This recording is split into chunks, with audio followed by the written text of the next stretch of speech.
Hello everyone, welcome to Pragya Empower Studies. हमारा अध्याय चल रहा है निर्देशांक ज्यामिति और इसकी प्रश्नावली 7.1 का हम क्वेश्चन कर रहे हैं। ये क्वेश्चन है 8। क्वेश्चन है y का वह मान ज्ञात कीजिए जिसके लिए बिंदु P 2n-3 और Q 10y के बीच की दूरी 10 मात्रक है। मात्रक का मतलब है कि इसकी कोई भी यूनिट हो सकती है और मीटर, सेंटीमीटर, किलोमीटर इसमें है ना। तो y का मान ज्ञात करना है, यानी ये y का मान ज्ञात करना है जिसको रखने पर ये P और Q की दूरी क्या हो जाएगी 10 मात्रक, है ना। तो स्टार्ट करते हैं। तो दिए गए बिंदु, एक बिंदु क्या है P, ये दिया है, और दूसरा बिंदु क्या है Q 10y, ठीक है। और P से Q की दूरी क्या है 10 मात्रक, है ना। यानी इसका मात्रक कुछ भी हो सकता है, मीटर, सेंटीमीटर, कुछ भी, ठीक है। तो हम देख लेते हैं बिंदु P में, इसको x1 y1 मान लिया, तो x1 क्या होगा 2y1 - 3, और बिंदु Q में x2 मान लिया हमने 10, है ना। पहला निर्देशांक x होता है, दूसरा y होता है, और y2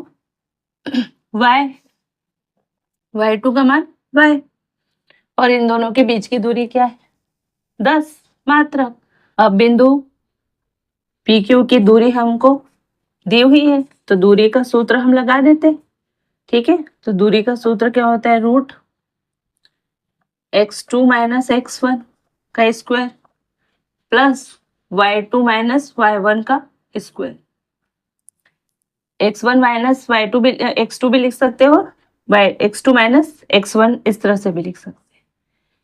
PQ की वैल्यू क्या है, बिंदु P से Q की दूरी 10 मात्रक, तो 10 आएगा। x2 का मान क्या है 10, x1 का मान है 2, इसका स्क्वायर प्लस y2 का मान है y माइनस, और y1 का मान है -3, इसका पूरे का ब्रैकेट का स्क्वायर। अब इसको सॉल्व करो, तो 10 में से 2 गए तो 8, तो 8 का स्क्वायर प्लस ये क्या होगा y, ये माइनस और माइनस क्या होगा प्लस, यानी y + 3 का स्क्वायर, सॉरी स्क्वायर होगा।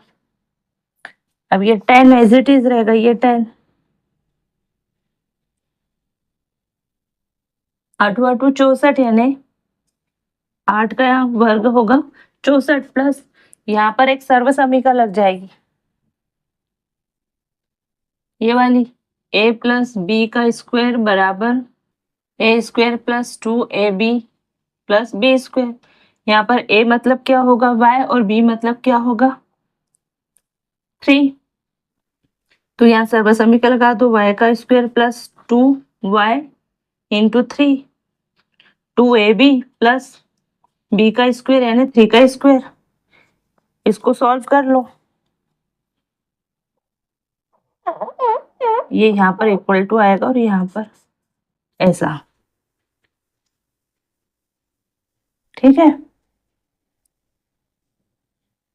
ये तो 64 प्लस ये y का स्क्वायर एज इट इज, है ना, 2 दिया 6y, और ये क्या हुआ 3 दिया 9।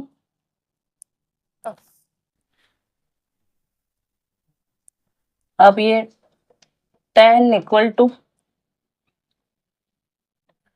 64 है, ये 9 है, तो ऐड होकर क्या होगा 73 प्लस y का स्क्वायर प्लस 6y, ठीक है। ये इस तरह से तो सॉल्व नहीं होगा, क्योंकि ये रूट जो है, हम इसको रूट को खत्म करेंगे तब बात बनेगी।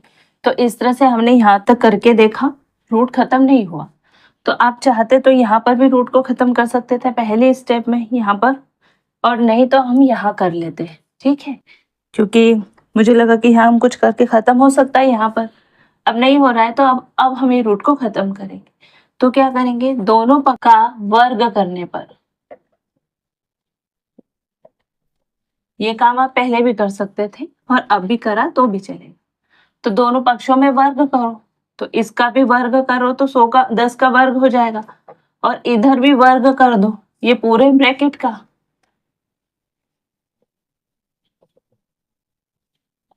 तो ये जब वर्गमूल का वर्ग होगा तो ये पूरे वर्गमूल का वर्ग होता है ना, तो ये वर्गमूल जो है खत्म हो जाता है। क्यों? क्योंकि ये पूरे ब्रैकेट की घात है, वर्गमूल का मतलब होता है घात 1/2 है, और हमने इसका वर्ग कर दिया तो मल्टीप्लाई इसकी इस पूरे की घात फिर 2 हो गई, तो इससे ये कैंसिल। अब ये पूरे ब्रैकेट की घात क्या होगी 1, तो ये वर्गमूल जो है वो हट गया, तो ये 10 का वर्ग क्या होगा 100, और ये पूरा खत्म हो जाएगा। तो 73 प्लस वाई प्लस 6y, ठीक है।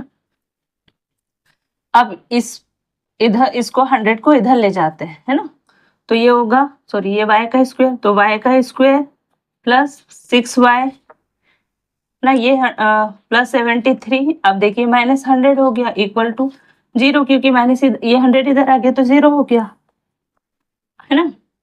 ठीक है, अब इसको हम कर लेते हैं यहाँ 6y प्लस ये माइनस हुआ तो ये माइनस 27 इक्वल टू 0, ठीक है। अब ये एक द्विघातीय समीकरण हो गया, इसको सॉल्व करना मैंने आपको सिखाया है पहले।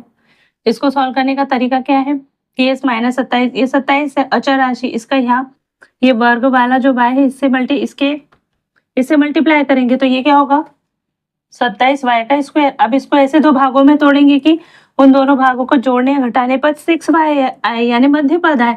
तो ये क्या होता है, हम लिख सकते हैं 9y इंटू 3y, तो ये हो जाएगा 27y का स्क्वायर, और 9 में से 3 माइनस करते हैं तो 6 आता भी है, तो यही कर देते हैं। तो y का square plus 9y minus 3y minus 27 equal to 0। अब इसको और इसमें से कॉमन निकाल देते हैं। कुल मिला के जो द्विघातीय समीकरण हमने पहले सॉल्व किया है उसी को यहाँ पे करना है, ठीक है, उसी से इसका मान निकलेगा। तो इसमें से y कॉमन आया तो ये y प्लस 9 हो गया, इधर से हमने कॉमन लिया 3, तो y प्लस 9 हो गया इक्वल टू 0। अब ये देखो ये y प्लस 9 और ये y प्लस 9 कॉमन निकलेगा, तो y प्लस 9 इधर से भी कॉमन निकल लिया, और ये बचा क्या y माइनस 3, तो y माइनस 3 बच गया इक्वल टू 0। तो y का एक मान क्या होगा, इसे y प्लस 9 इक्वल टू 0 रखेंगे तो y का मान इससे क्या बनेगा -9, क्योंकि ये इधर जाके माइनस हो जाएगा, तो इसका एक मान क्या होगा -9, और दूसरा मान क्या निकलेगा, जैसे हम y माइनस 3 इक्वल टू 0 रखेंगे तो ये 3 इधर जाएगा, तो y का मान क्या निकलेगा +3। तो यहाँ पर y के दो मान है, एक तो y इक्वल टू -9 और दूसरा y इक्वल टू 3, यानी यहाँ पर बिंदु Q में 10 y, यहाँ पर y का मान या तो -9 होगा या 3 रख दो, तो P और Q के बीच की दूरी क्या होगी 10। तो आंसर हमारा मैं यहाँ लिख देती हूँ, आंसर क्या होगा y इक्वल टू -9 और y इक्वल टू 3, ये दोनों हमारे आंसर होंगे, y के दो मान होंगे, है ना। तो कुछ नहीं किया हमने, उनके बीच की दूरी निकाली और उसको सॉल्व किया। तो ये चीज दोनों पक्षों का वर्ग हमने किया ना, यहाँ किया। आप अगर इसको यहाँ भी कर देते, यहाँ पर या यहाँ पर, तो भी आपका काम हो जाता, ठीक है ना, क्योंकि ये सोल्व करने पर यहाँ पर हमको पता चला कि ये खत्म नहीं हुआ।